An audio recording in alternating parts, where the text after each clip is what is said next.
Bonjour, bonsoir. Aujourd'hui, la vie d'un des plus grands pilotes dans Bio, Ayrton Senna da Silva. Premièrement, origine et enfance. Ayrton est issu d'une riche famille. Il grandit dans la zone nord de Sao Paulo. Ayrton Senna découvre très tôt sa vocation. À 4 ans, il a son premier kart, c'est son père qui l'a construit. Première course à 9 ans, dans une course amicale dans les rues de Sao Paulo. C'était aussi sa première pole position, définie par un tirage au sort. Première victoire officielle survenue lors de sa première participation à une course officielle. C'était au kartodrome de Interlagos, qui porte aujourd'hui son nom, en juillet 1973. Ayrton Senna a remporté d'innombrables victoires et titres de champion de Sao Paulo, brésilien et sud-américain, 5 participations au championnat du monde de karting. Sa première course sur la pluie a été une catastrophe, il va l'avouer plus tard dans une interview, il s'est littéralement fait pisser dessus. Ça l'a traumatisé et donc à chaque fois qu'il pleuvait, il sortait le kart pour travailler, s'améliorer et devenir le dieu de la pluie que l'on connaît. En parlant de préparation, il est très bon dans ce domaine. Préparer son kart, le travailler, la mise au point, la compréhension technique de son appareil sont déjà une des grandes caractéristiques du pilote Ayrton Senna. Sa vie publique, arrivée en Europe et formule de promotion. Il a 20 ans quand il arrive en Europe, il est encadré par un autre pilote, Chico Serra, qui disputera quelques courses en Formule 1. Il va débuter en Formule Ford 1600. 20 courses dans 3 compétitions, il va en remporter 12, c'est-à-dire 60% des courses qu'il va participer. La voiture avait 125 chevaux et est équipée d'un moteur Ford, Formule Ford, Captain Obvious. 81-82, il fait des études d'économie, car sa famille n'est pas très chaude pour qu'il fasse mumuse. Il va être obligé de mettre en veto sa carrière. Mais la famille comprend très vite qu'elle ne pourra pas enfermer Ayrton Senna dans un costard cravate et qu'il va faire le bon comptable ou le bon mec de bureau. Donc sa famille le laisse rapidement reprendre sa carrière. Au cours de l'année 82, Formule Ford 2000, et c'est la première fois qu'il roule sous le nom de sa mère, Senna. En effet, il s'appelle Ayrton da Silva. Il a préféré prendre le nom Senna de sa mère parce que le nom da Silva est très connu au Brésil de par les activités de ses parents. Cette fois en participant au championnat britannique et européen de Formule 2000. Alors, 22 victoires, 18 pôles, 22 meilleurs tours et 516 points en 28 courses. Il a remporté 78% de ses courses. En 83, il est engagé dans le très relevé championnat de Formule 3 britannique. Il débute sa saison en réalisant 8 pole positions et 9 victoires en autant de courses. Mais il va devoir résister au retour de son rival britannique Martin Brundle qui domine la seconde partie de la saison. Sa rapidité alliée à un style très agressif ne passe pas inaperçu et plusieurs écuries de Formule 1 le surveillent avec assiduité. Ainsi, il fera des tests avec Williams, McLaren, Brabham et Toleman. Chez Toleman, il débute en Formule 1 en 1984. Le Brésilien devient rapidement le catalyseur de l'écurie qui s'adapte parfaitement à sa personnalité taciturne et surclasse son coéquipier, l'expérimenté Johnny Ceseto, vénézuélien, qui avait fait déjà de la moto auparavant et qui était passé à la monoplace. Il lui met souvent 2 secondes. Son premier point est lors du 2e Grand Prix en Afrique du Sud où il a émerveillé avec sa conduite intrépide. Monaco, où il réalise son premier podium et le meilleur tour de la course sous la pluie. C'est là où sa légende naît. Il a également terminé parmi les 3 premiers à Brands Hatch. Mais il faut se rappeler d'un problème à Brands Hatch. Son coéquipier Johnny Ceseto va connaître une violente sortie de piste et va se briser les jambes. Johnny Ceseto va dire « Il n'est jamais venu me voir à l'hôpital », mais les proches d'Ayrton vont avouer que Ayrton avait été profondément choqué de l'accident qui va meurtrir dans la chair et mettre fin à la carrière en Formule 1 de son coéquipier. Et Estoril, un autre podium pour la dernière course de l'année. En Italie, il est mis à pied. En effet, il avait un contrat pour Toleman pour plusieurs années. Bon, Toleman, c'est le bas de tableau. Et donc, il signe chez Lotus. Et Toleman n'était pas très content, donc ils l'ont mis à pied. Il va terminer sa saison avec 13 points, arrivant à la 9e place. Certes, ceux qui regardent la Formule 1 actuellement vont me dire 13 points, c'est pas grand-chose. Oui, mais à l'époque, les 6 premiers marquaient des points et le vainqueur ne marquait que 9 points. 1985, il intègre Lotus, dirigé par l'ingénieur français Gérard Ducarouge, l'homme derrière les succès de Matra ou de Ligier dans les années 70, et découvre son nouveau coéquipier, le très expérimenté italien Helios De Angelis, 3e du championnat en 1984. Il devient la référence en matière de qualification au cours d'une saison qui le va obtenir 7 pole positions. Le Brésilien profite du départ de son coéquipier Helios De Angelis avec lequel les relations se sont ternies au fil de la saison. Son ingénieur Ducarouge ajoute « Si vous voulez disqualifier quelque chose, disqualifiez le pilote. Il n'y a que cela de magique dans notre voiture. » C'est à partir de ce moment qu'Ayrton a été surnommé Magic. En effet, De Angelis a très peu supporté, mais Ayrton, il phagocyte toute l'équipe autour de lui. Et Elios De Angelis, il s'est senti un petit peu seul et isolé. Il quittera Lotus pour Brabham pour la saison 86, où malheureusement, il trouvera le décès durant une séance d'essai au Paul Ricard. C'est le dernier décès en Formule 1 avant Roland Ratzenberger, la veille de la mort d'Ayrton Senna. Il fait une magnifique victoire à Spa en 1985. Et les problèmes avec De Angelis ne sont pas les seuls. Ça a toujours été le bordel avec les coéquipiers. Ah, chez Lotus, ça a été quelque chose. Parce que quand De Angelis est parti, l'équipe a dit, bon, on va embaucher Derek Warwick, un pilote anglais très solide. Ayrton Senna, il a posé son veto. Et donc, c'est un jeune pilote, Johnny Dumfries, qui va prendre sa place. Mais Dumfries n'était pas très prêt pour la Formule 1 et la saison ne s'est pas très bien passée. Mais Dumfries, après, gagnera Le Mans, notamment avec Jaguar. Il y a les défaites de 86 et de 87, où 2 fois il termine quatrième du championnat. 1986 va être la confirmation. En effet, l'écurie bénéficie du soutien élargi de Renault après le retrait de l'équipe d'usine. Mais il est confronté à des problèmes similaires à ceux de 85, où le moteur Renault n'était pas fiable. Senna a remporté 2 victoires à Jerez de la Frontera en Espagne et à Détroit. Alors, Jerez de la Frontera, il l'a gagné de pas gros, parce que Mansell a changé ses pneus et il est revenu à pleine bourzingue. Aux États-Unis, sur ce circuit de Détroit, lors de la course américaine, Senna a fait quelque chose qui allait devenir une marque de fabrique. Il va brandir le drapeau brésilien pour célébrer une victoire. Bon, la veille, l'équipe nationale du Brésil venait de se faire péter en quart de finale par l'équipe de France. Voilà. Au tir au but en plus, c'est pas joyeux. Il monte sur le podium à 6 reprises et a réalisé 8 pole positions. Il a terminé le championnat à 4e place à 55 points derrière le champion Prost, Mansell et Piquet. En 87, c'est l'autre grand fait de sa carrière, c'est la signature avec Honda. Et une histoire d'amour avec Honda qui va durer jusqu'en 1992. Suivi d'un changement de sponsor, la livrée noire et or JPS est remplacée par le jaune du cigarettier Camel. À Saint-Marin, Senna a décroché sa seule pole position de l'année et a terminé 2e. Ayrton s'est hissé au sommet du classement général après avoir remporté le Grand Prix de Détroit. En Italie, Piquet et Senna se sont livrés un duel incroyable. À 8 tours de la fin, le pilote de Lotus était en tête. Bon, il a fait une petite erreur et Piquet a gagné. Dans l'avant-dernière course, à Suzuka au Japon, Senna a réalisé une de ses meilleures courses de saison. Il a commencé 7e à la 6e place et a terminé 2e. La dernière course de la saison, c'est Adelaide. Senna est disqualifié en raison d'une irrégularité de ses plaquettes de frein. Là, il finit 3e avec 57 points. Les années McLaren.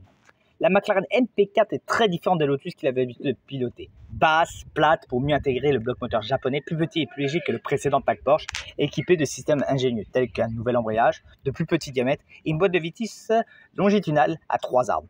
Durant cette pré-saison, il va rencontrer le Mexicain Joe Ramirez, le coordinateur sportif de McLaren, avec qui il va rapidement tisser des liens. Senna commence idéalement la saison, réalisant sa 17e pole position dans son Grand Prix national, mais il est disqualifié, victorieux à Saint-Marin le 14 mai. Une performance mémorable à Monaco, il tourne près d'une seconde plus vite que son coéquipier en course. Il s'envole vers la victoire, mais en sourd de la fin, quand Ron Dennis lui demande par radio de ralentir compte tenu de son avance, ça le déconcentre, et pouf, il s'est mangé le mur. Prost l'emporte. Senna s'impose au Canada où il réalise le second hat-trick de sa carrière ainsi qu'à Détroit, toujours devant Prost. Auteur de 2 podiums derrière son coéquipier au Mexique et en France ainsi que de 6 pole positions consécutives. Le premier tournoi du championnat survient durant l'été quand Senna exerce une domination sans partage et remporte 4 courses. Cette rivalité tend un peu les relations entre les deux hommes, sans autre concurrence autre qu'eux-mêmes. Et il ne faut pas oublier aussi l'influence des médias, l'influence des journalistes, l'influence des pouvoirs sportifs. C'est bon, ça fait un peu de storytelling. Et il ne faut pas oublier aussi un autre aspect. McLaren, c'est l'équipe de Prost. Honda, c'est le moteur de Senna. Et on est chez McLaren Honda, donc voilà. Malgré une fin de saison de grande qualité de Prost, Senna remporte sa 8e victoire de la saison lors du Grand Prix du Japon, cher à Honda parce que Suzuka appartient à Honda.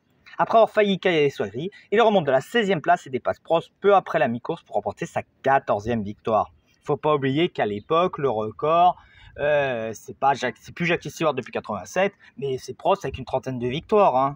C'est pas 14 victoires, tu as quasiment déjà... Tu as énormément de victoires, c'est énorme. Donc, bien qu'il compte moins de points que son rival français, seuls les 11 meilleurs résultats comptent pour l'attribution du titre, donc il gagne. Oui, à l'époque, il y avait 16 courses et les 11 meilleurs résultats étaient comptés, c'était pour panache. Ce qui fait que Prost a dominé Senna, techniquement en termes de points, en termes de régularité. Mais Senna a eu plus de panache et il a gagné le championnat. Ce système sera abandonné après la saison 1990. Alors, 89, saison de haut et de bas. 11e au Brésil, Ayrton Senna a complètement dominé les 3 courses suivantes. Au cours de la 5e course de la saison, la McLaren a commencé à rencontrer des problèmes techniques. Senna a mené la majeure partie du Grand Prix des États-Unis, mais il dut abandonner à Prost la victoire. Et il va même Prost dépasser Senna au classement, 29 points contre 27. Les 4 courses suivantes ont eu 4 vainqueurs différents. La différence entre Prost et Senna est restée à peu près la même. En Italie, le moteur de Senna a encore lâché, au plus grand bonheur des tifosi, parce que Prost venait d'annoncer qu'il rejoindrait la Scuderia pour 1990. Senna a remporté le Grand Prix du Japon 90, mais a été disqualifié et perd son titre. C'est une histoire très complexe. Mais regardez bien toutes les vidéos sur l'accrochage de Senna-Prost, parce que Prost lui ferme la porte, mais comme un porc. Et Senna, il a forcé comme un porc. C'est 50-50. Sauf que Prost, lui, quand ça a tapé, il a calé, il n'a pas bougé. Il a quitté sa voiture, il est rentré dans les stands. Alors que Senna a fait des gestes au commissaire de piste, les commissaires de piste l'ont poussé, ce qui a fait redémarrer le moteur calé et il a court-circuité la chicane. Mais qu'est-ce que vous voulez qu'il fasse, ces commissaires de piste?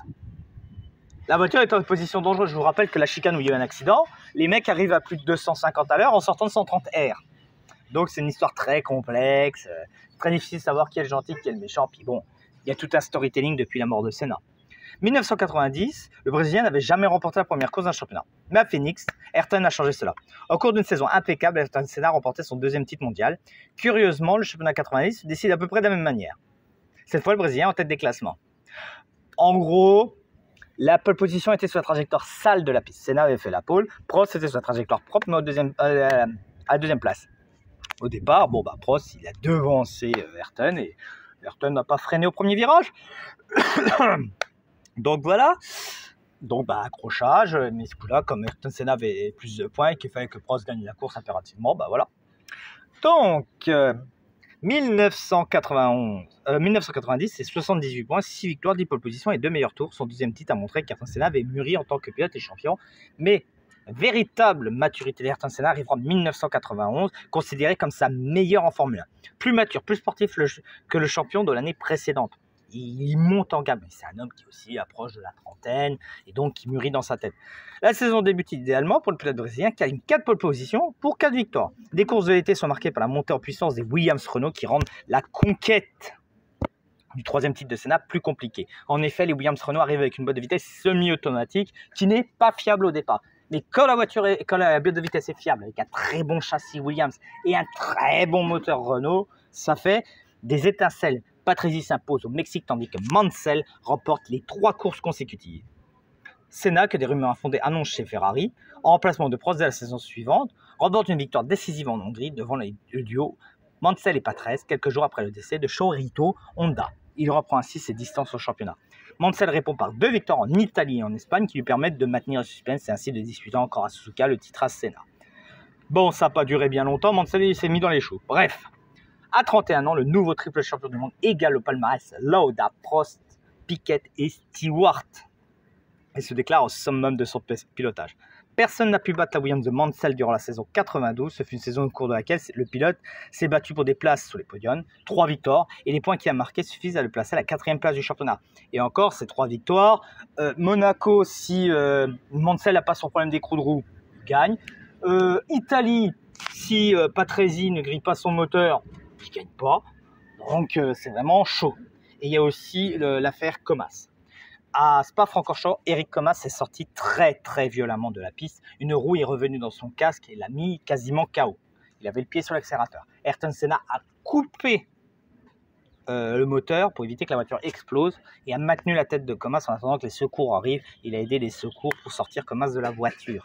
Il lui a littéralement sauvé la victoire. Le retour d'Alain Prost pour 93 rabat les cartes en coulisses. En effet, début 93, Senna est encore en réflexion. Il tarde à confirmer sa participation. Il aurait bien voulu rouler chez Williams. Il a foutu un de ses bordels monstres parce que Williams était prêt à augmenter Mansell après son titre. Mais Senna a dit « Ouais, moi je suis prêt à courir gratos si vous filez la Williams ». Prost a dit « Non, allez vous faire voir, je ne veux pas Senna comme coéquipier ». Donc, Mansell, il s'est énervé, il a payé son augmentation, il est parti aux États-Unis. Senna, il n'a pas eu la Williams. En plus, McLaren a perdu le moteur Honda. Voilà, mais après quelques tours, il se rend compte que malgré un moteur Ford V8 client, la McLaren P48 possède un châssis efficace et une électronique tag fiable. Il y a tout un bordel avec son contrat. Un des ingénieurs de McLaren racontait qu'il n'acceptait de participer que quand L'argent était arrivé sur son compte, il était payé à la course. Un jour, l'argent a tardé, le mec est resté sur l'aéroport tranquille dans son jet privé. Voilà. Bon, contre toute attente, le Brésilien a réussi dès les premières courses sur des circuits techniques à tirer parti de sa monoplace, inférieure en puissance, moteur, mais disposant d'un châssis bien développé. Dauphin de Prost au Grand Prix d'Afrique du Sud, Senna réalise ensuite 2 prestations de grande qualité. Il remporte pour la seconde fois son Grand Prix national, tandis que son rival abandonne. Ensuite, au Grand Prix d'Europe, sur le circuit de Donington Park, et réalise, selon de nombreux amateurs de la discipline, sa plus belle démonstration de pilotage. Senna a remporté 5 victoires en 1993, mais ne peut rivaliser avec la Williams FW15C d'Alain Prost. À la mi-saison, sur les circuits rapides qui nécessitent un bon moteur, le V10 Renault pisse littéralement sous le V8 qui ne peut tenir le rythme. Profitons d'un nouveau ensemble aérodynamique et électronique au vu de la fin de la saison. Senna retrouve des couleurs alors que le Français remporte son 4e titre mondial au terme du Grand Prix du Portugal et annonce sa retraite. Senna obtient par voie de conséquence le volant de la Williams Renault qu'il convoite depuis 2 ans. À Suzuka, il va remporter sa 40e victoire et va attendre le Grand Prix d'Australie pour se réconcilier avec Alain Prost. 2e du championnat, 5 victoires et quitte l'équipe McLaren, fort d'une collaboration qu'il a vu remporter 3 championnats, 46 pole positions, 35 victoires sur les 41 qu'il a eu dans sa carrière, 55 pole positions et 18 meilleurs tours en course, combinés à des rivalités avec Prost notamment. À l'issue de la saison, Prost et Senna se retrouvent à plusieurs reprises pour discuter de la nouvelle Williams. Oui, parce que quand il arrive chez Williams, il n'est pas content. Déjà, l'équipe Williams est une équipe, pour reprendre les termes de Jean-Louis Moncet, froide.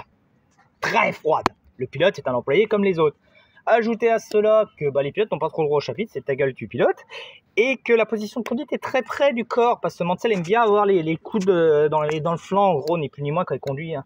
Ouais, il conduit un peu comme un papy. Et le problème, c'est que cette position n'a jamais été changée. Et Ayrton Senna est très sensible à ça. C'est pour ça qu'il va demander à modifier la colonne de direction quelques jours avant Imola. Bref, mais ils vont aussi se retrouver pour leur dernière rivalité sur une course de karting à Paris-Bercy.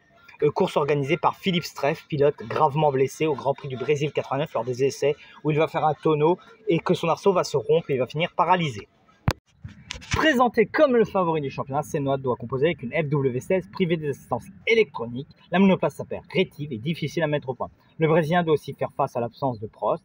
Auteur de la pole position lors des 2 premières manches, le Brésilien achève ses courses par la déception de la tête à queue lors du Grand Prix du Brésil, puis après un accrochage avec Nicolas Larigno au départ du Grand Prix du Pacifique. Le tragique Grand Prix d'Imola tourne au cauchemar dès vendredi, marqué par le violent accident de Barrichello. Samedi, lors des qualifications, Ratzenberger, volant de sa Simtek, est victime d'un accident mortel dans la courbe Villeneuve. Senna, choqué par les événements, reste longtemps troublé. Lors du repas du samedi soir, Senna demande un drapeau autrichien pour rendre hommage à Ratzenberger sur le podium ou en cas de victoire. Au briefing des pilotes, Senna demande à Comas, qui l'a secouru à Spa en 92, de le rencontrer à Monaco afin de parler de sécurité. Visiblement, Senna a l'intention de reformer un comité de pilotes. Il traverse le paddock motorhome Renault pour rejoindre Alain Prost et à nouveau lui parler de sécurité et de doute sur la possibilité de contenir la Benetton de Schumacher avec sa Williams. Outre les accidents de Barrichello et de Ratzenberger, Leto et Alesi ont été victimes de violentes sorties d'essai durant les intersaisons et se sont blessés. Au départ de la course, Lamy qui percute Leto, qui revient de ses blessures à la nuque, est mobilisé sur la grille. De nombreux débris s'envolent par-dessus les grillages de sécurité, touchant des spectateurs et un policier. Au début de cette 7e boucle, talonnée par Schumacher, Senna perd à 14h18 le contrôle de sa monoplace, qui quitte à 305 km/h et part tout droit dans la courbe ultra rapide de Tamburello avant de percuter un mur de béton. Senna reçoit des soins d'urgence à même la piste avant d'être héliporté à l'hôpital Major de Bologne. Le Grand Prix se poursuit jusqu'à son terme après une interruption d'une vingtaine de minutes. À 11 tours de la fin, la minardie de Michele Alboreto par une roue qui blesse plusieurs mécaniciens. Des rumeurs circulent autour du circuit indiquant que Senna est sauf, mais non, malheureusement, c'est très grave. Coma profond, front enfoncé, multiples fractures crâniennes. Le décès est officiellement prononcé après 18h30.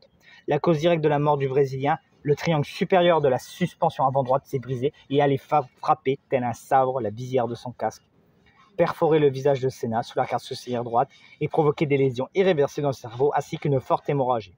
Le reste du corps est en parfait état. La cause officielle de ce tragique accident est une rupture de la colonne de direction. La légende. Déjà, il y a la fondation Ayrton Senna, reconnue d'utilité publique brésilienne, qui a pour but de créer des opportunités de développement humain pour les jeunes brésiliens, en coopération avec les entreprises, les gouvernements, les municipalités, écoles, universités et ONG. 2 mois avant son décès, Ayrton Senna et sa sœur Viviane en avaient causé. de la création d'une organisation caritative. La Fondation Ayrton Senna, fondée par la famille Senna, va être fondée 6 mois plus tard, le 20 novembre 1994, sous la présidence de Viviane. Depuis lors, la Fondation a investi 80 millions de dollars dans des actions de programmes sociaux en coopération avec d'autres entreprises et ONG.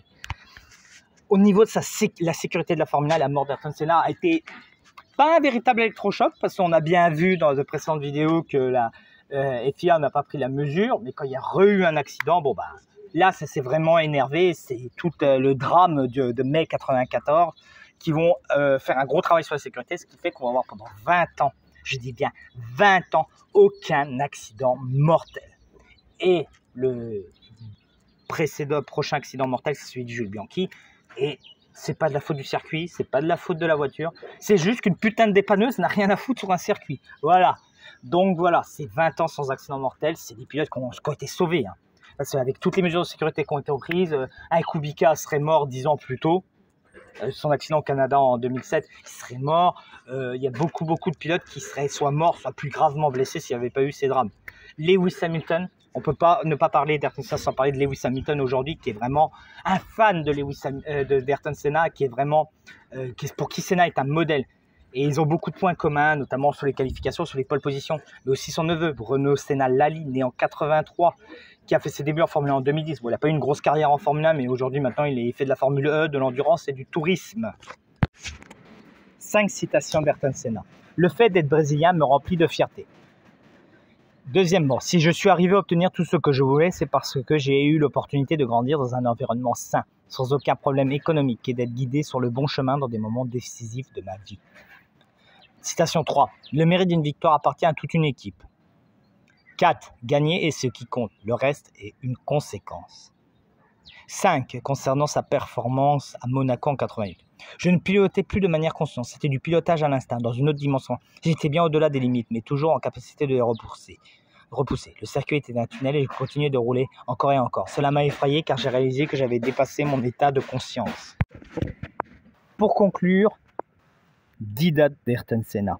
Sa naissance arrive le 21 mars 1960, ses débuts en kart en 73, l'arrivée en Europe en 81, la F3 en 1983, ses débuts en Formule 1 le 25 mars 1984, sa première victoire le 21 avril 1985, son dernier titre le 20 octobre 1991, sa dernière victoire le 7 novembre 1993, sa mort le 1er mai 1994 et ses obsèques nationales, car oui, il y a eu des obsèques de chef d'État, le 5 mai 1994. J'espère que cette vidéo vous a plu. Si elle vous a plu, vous pouvez liker, partager, faire de la pub pour la chaîne, ça ferait très plaisir. Je vous souhaite une bonne fin de journée. Ciao!